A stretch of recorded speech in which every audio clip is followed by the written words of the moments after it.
Minister Statements. Minister of Labour. Thank you, Speaker. This month marks the 100th anniversary of the Workplace Safety and Insurance Board, or what we know as WSIB. 100 years ago, on October the 1st, 1914, what was then known as the Workmen's Compensation Board held its first board meeting to begin providing workplace compensation to Ontarians. It was a time of great change that same year. Our country was sending its first convoy of troops across the Atlantic in the First World War. The Royal Ontario Museum in Toronto had opened its doors to the public for the very first time.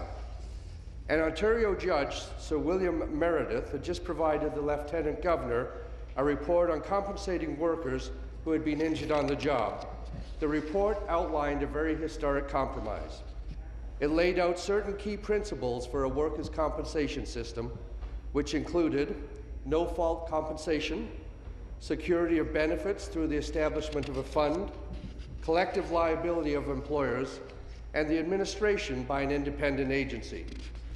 These principles, Speaker, led to the creation of what is now known as a Workplace Safety and Insurance Board, and those principles ring true today, just as they did 100 years ago.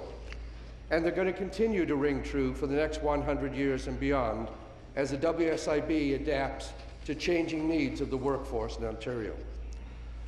Speaker, our government continues to be committed to those founding principles of the WSIB because we believe that a strong and a fair WSIB is absolutely crucial to Ontario's workers, employers, and economy.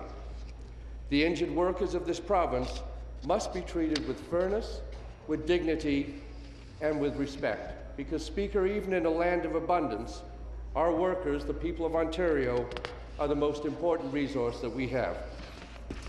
We must do our utmost to protect that resource and those people.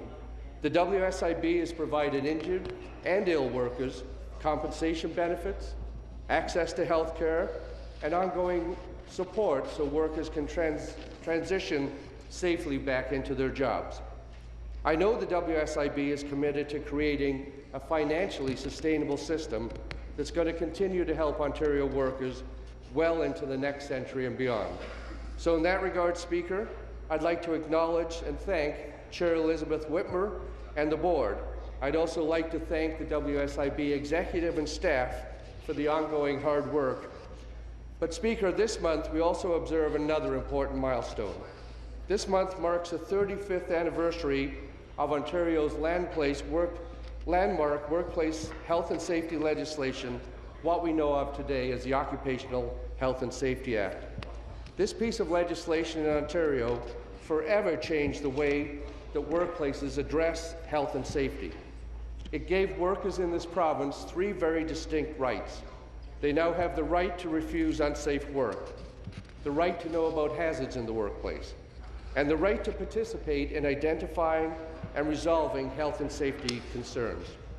Since 2003, Speaker, we've significantly lowered the rate of injury in the province of Ontario. Our province is among the safest places to work in all of Canada. But Speaker, as long as we have mothers and fathers and sons and daughters who fail to come home at night because of a workplace injury or a fatality, we have so much more to do.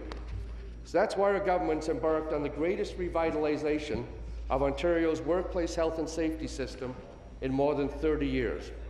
One of the most significant changes came into effect this year on July 1st. It's a regulation that requires employers to ensure that workers, supervisors, complete basic occupational health and safety training awareness programs in their workplace. We're the very first province, Speaker, in the country to introduce such mandatory health and safety training, and we believe it's going to give workers all across this province the basic tools they need to do their job safely. Mr. Speaker, as we move forward from these important anniversaries, we will continue to focus on the areas of greatest need: vulnerable workers, small businesses, and high-hazard workplaces. Because, Speaker, at the end of the day, we all have to work together to prevent workplace injuries, illness, and fatalities. We all share in that important responsibility. So on this occasion, Speaker, as we commemorate how the WSIB has served Ontarians, and we look forward to the next 100 years, let us also at the same time strengthen our resolve to eliminate workplace injuries. Let us remind ourselves that even one workplace injury is simply too much. Let us continue working together to realize the vision that we all have for a healthier, a safer, and fairer workplaces in Ontario, that the future we want all our children to see and that all workers in this province deserve. That's the Ontario Speaker that we want to build. Thank you.